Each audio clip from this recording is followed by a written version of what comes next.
Israel had got its independence way back in 1948, but never could really distance itself from consistent terror attacks being perpetrated by its surrounding Islamic nations, namely Iraq, Syria, Palestine, Egypt, Lebanon, and Jordan. The six nations, along with Kuwait and Saudi Arabia, had declared war directly or indirectly on Israel in June 1967, but were crushed by the IDF. It's usually referred to as the Six-Day War. In the latest series of events, Israel witnessed a fresh terror strike on its citizens, which began with stone pelting and ended up with the IDF bombing large parts of territories occupied by the terrorist organization Hamas. Let's have a look at the timeline of events that took place in the area of the West Bank and the Gaza Strip in April 2021. Throughout the month of April, clashes were taking place in Sheikh Jarrah near Jerusalem, where dozens of Palestinians had been threatened with eviction owing to the long-running Sheikh Jarrah property dispute between the two warring nations of Israel and Palestine. On May 5th, negotiations to form a new Israeli government under Benjamin Netanyahu failed, and Yair Lapid of the centrist Yesh Atid party was asked to form a new government by President Reuven Rivlin. The next day, tensions escalated and 16-year-old Saeed Yusuf Muhammad Udeh was killed in clashes with the Israel Defense Forces. A Palestinian woman was also killed on the same day while trying to stab an Israeli defense personnel. On May 7, the arrival of a long-awaited decision of the Israeli Apex Court regarding the eviction of Palestinians living in Sheikh Jarrah sowed the seeds of widespread protests and riots in the disputed area. Finally, on May 10, hundreds of people were reportedly wounded in renewed clashes between Palestinians and Israeli police at Jerusalem's Temple Mount compound. The clashes were triggered when thousands of Palestinians gathered overnight, armed with numerous rocks and other makeshift weapons. To ensure the safety of its citizens, Israeli police barred the entry of Jews to the site. The commencement of stone pelting by the Palestinians forced the police to enter the compound. Israel's military liaison to the Palestinians, Major General Ghassan Alian, attempted to ease the rising tensions in Jerusalem and the Gaza Strip by trying to persuade the Palestinians that Israel is dedicated to allowing freedom of worship in Jerusalem to all religions. At this point, it is imperative to mention how rioters pelted stones at ordinary Jewish citizens in several parts of the country and created mass havoc on the streets.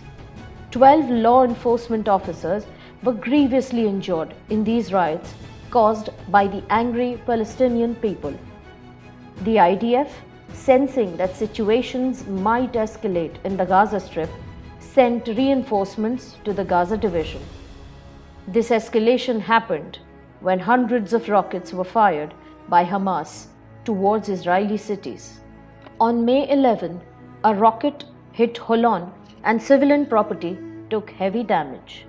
Hamas launched several armed suicide drones from Gaza into southern Israel. Widespread protests and riots intensified across Israel, particularly in cities with a large Arab population. The mayor of Lod, Yair Revivio, urged PM Netanyahu to deploy Israel border police units to help quell the violence that saw the burning of 3 synagogues and dozens of cars in the city, describing the situation as a near civil war. Netanyahu declared a state of emergency in Lod. This was the first use of emergency provision over an Arab community in Israel since the end of the military administration over the Arabs of Israel in 1966. On May 14, Israel launched a series of artillery fire and airstrikes at Gaza. In a statement issued by the IDF, it was clarified that the strikes were made in order to destroy a 15-kilometer long stretch of tunnel networks used by Hamas for terror operations. According to the IDF, 450 bombs were dropped in a span of 35 minutes. These bombs mainly targeted weapons depots and underground tunnel networks. Elsewhere, a theatre in Acre was burned down by rioters. According to theatre owners, both Arabs and Jews frequented the theatre, and it was considered to be a symbol of Arab-Jewish coexistence. On May 15, an office building that was being used by the Associated Press and Al Jazeera media network was destroyed by an Israeli airstrike. The IDF informed that local residents were warned an hour before the strike was executed. This action was taken on the basis of intelligence inputs suggesting that Hamas was using this building to hide their ammunition and terror operatives. An Israeli citizen was killed after a barrage of rocket fire targeted Tel Aviv and areas of central Israel. Several buildings in the vicinity took heavy damage. The latest update says that on May 16, 40 rockets were fired from Gaza towards Ashdod and Ashkelon.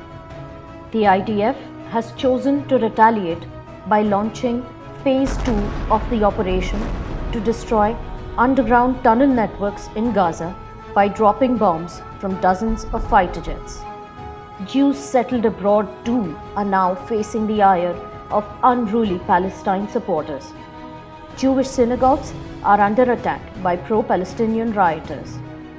Anti-Semitic attacks and hate speech are now being used to terrorize Jews living in other parts of the world. The state of the Jewish community, both within and out of Israel, is truly disheartening.